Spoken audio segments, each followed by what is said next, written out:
भावांनो, आता वाजले दुपारचे 2:30 समथिंग काहीतरी झालेत आणि अजून मी रूम मध्ये. त्याचं कारण माझी तब्येत अचानक बिघडली.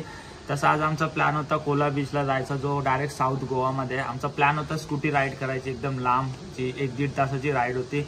पण माझ्यामुळे ती राईड कॅन्सल झाली आणि मला त्याचं खूप खूप वाईट वाटते. मला नक्की कारण माहीत नाही, कारण मी जे काल फूड खाल्लंय मे बी त्याच्यामुळे, जी फिश थाली मी खाल्ली आहे ना त्याच्यामुळे मला असं वाटतंय की मला त्याचा त्रास झालाय. ही आणि आकाशच आहे. आता आकाशने मला मस्त हेड मसाज दिली, पण बेटर फील होते. तर आता ते सगळे गेलेत बाहेर, कारण माझ्यामुळे त्यांना त्रास नको व्हायला म्हणून मी त्यांना बोललो तुम्ही ॲटलिस्ट इथं जवळपास कुठे मार्केटला जाऊन फिरून या, शॉपिंग वगैरे करून या, कारण आजचा लास्टचा दिवस आहे. आज काय होणार आहे, कसं होणार आहे मला काही माहित नाही. कारण भाई जस्ट ब्लॉग चालू केला आणि तुम्ही लोक आले पण शॉपिंग करून. हा जोरात आहे शॉपिंग. बाकी मंडई छुपा केला क्या माल आहे क्या भाई. वैभव आणि हर्षल आलाय, बाकीचे कुठे आहेत नो आयडिया. आलेत का. शेर जागा हो गया, शेर जागा हो गया. जमाल हो गया, कम बॅक हो गया भाई, तुमच्यासाठी कम बॅक. बार्गेनिंग स्किल का माझ्या वेळांची गाडी असते ना, कायच्याकडून घेतली.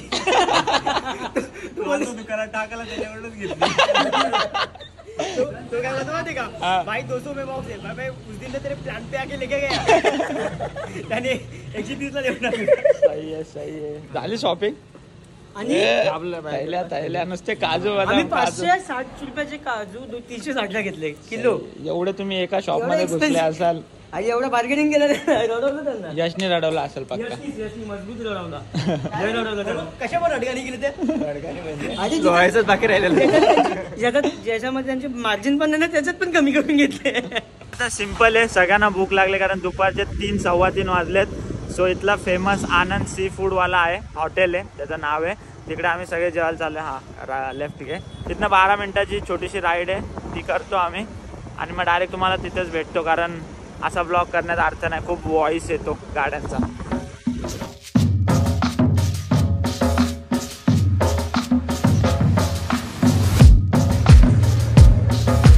गाईज आनंदला आम्ही आलोय खरं, पण इथं फुल ऑन वेटिंग आहे. पब्लिक टेबल सगळे फुल आहेत, त्याच्यामुळे आता यश एकटा आत गेलाय आणि आम्ही बाहेर वेट करतो. तर टेबल भेटले कारण 10 लोक आहेत. हा काहीतरी करेल, पण 10 लोक आहेत, आपण वेट करावंच लागेल. अर्धा तास तरी कंपल्सरी वेट करावं लागेल. फायनली भावांना टेबल भेटलाय आम्हाला. अर्ध्या तासाच्या वेटिंग नंतर फुल ऑन क्राऊड आहे. जास्त कॅमेरा फिरवत नाही, जरा अनकम्फर्टेबल वाटत. 2 जण वेटिंग आपले आई ग आता ऍडजस्ट करतो. क्राऊड भरपूर आहे. बघूयात आता जेवण कसं आहे, कारण नाही तर बर्गर फॅक्टरी सारखं नव्हे. हा वा बघूयात. स्वीट्स फ्राय ही मला ट्राय करायची होती, गोव्यामध्ये खूप फेमस आहे आणि या हॉटेलला तर अजूनच जास्त फेमस आहे. स्वीट फ्राईज आणि त्याच्यासोबत फ्रेंच फ्राईज.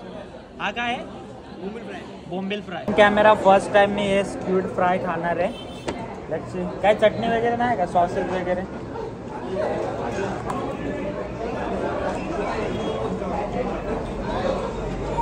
जास्त चिव करायला लागतो. हा चिकन आणि कोळंबीचं मिक्स आहे. ठीक आहे, एवढं पण काही खास नाही ना. ऑर्डर यशने दिलं, यशला माहिती आहे काय आहे. सुरमई कॅमेरा चालू आहे, गॉगल देणार आहे. आता बोल कसा वाटला. मस्त. बस एवढं बोलण्यासाठी तुला गॉगल घालायचा होता. झालं. भावांना आमची थाली आलेली आहे, एवढी संपणार तर नाही मला, आपण शेअर करूयात भावासोबत. 3:30 वाजता जेवायला गेलतो, 3:30 4:45 पर्यंत. आता 5 वाजता आले तेव्हा आम्ही बाहेर निघालोय. चला मस्त पब्लिक निघलेली आहे भावांनो. आनंद बार सी फूड अँड रेस्टॉरंट एक वेळा व्हिजिट करा जर गोव्यामध्ये येत आहेत तर. चांगलं आहे जेवण, इतकं पण काही वाईट नाही आणि इतकं पण काही एक्स्ट्रा ऑर्डिनरी नाही, पण छान आहे. आता आम्ही चाललोय ओझरन बीचला सनसेट बघायला, कारण मस्त टाइम पण झालाय, वातावरण पण मस्त झालंय.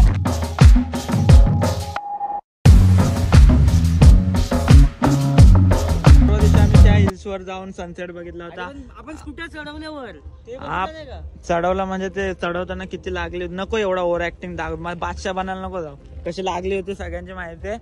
तिकडनं बघितला. आता इथनं वॉक करून कुठला ओझान सॉरी ओझानला चाललोय आम्ही. ओझरान बीच वर आम्ही चाललोय. पार्किंग लावली इथं आणि इथून वॉक करत होता मस्त आतमध्ये. काका बरे आहेत का? वाटतं की नाही तुम्हाला मजा घेता? अरे मजा विचारलं, जेन्युइन विचारलं ब्रो. यात मजा काय आकाश? मी जेन्युइन विचारलं काका बरे आहेत का? हा ना, भला का जमान नाही.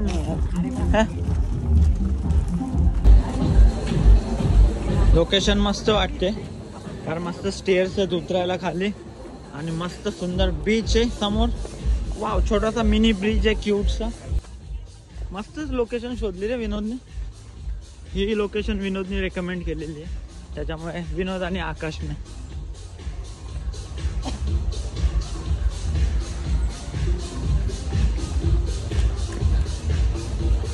काका कुठून आलेत तुम्ही? काका ताई तू कुठून आले? ताई नॉट इंटरेस्टेड. हे मला आवडला, या बीचची एंट्रीच आवडली. आता बीच बघायला माझ्या बीच काय सेमच असतील पण अच्छा ओके. ऑल रशियन्स आणि कसे सगळे मजेत.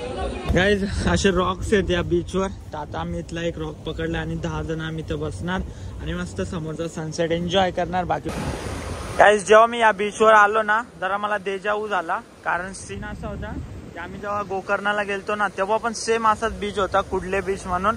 आणि ते सेम असे शॅग होते. तर मला असं वाटलं की मी सेम परत त्याच लोकेशन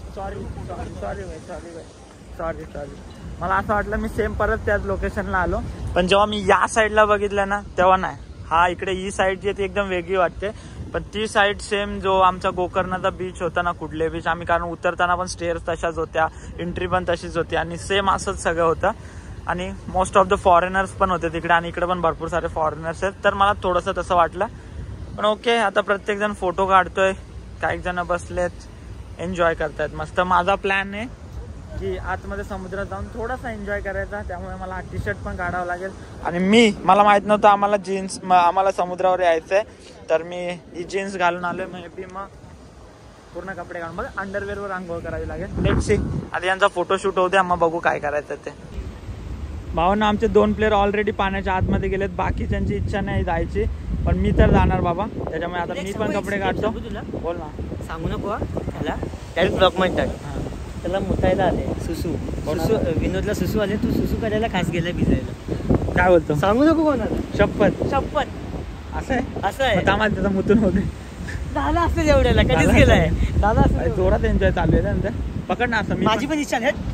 तू पण येते.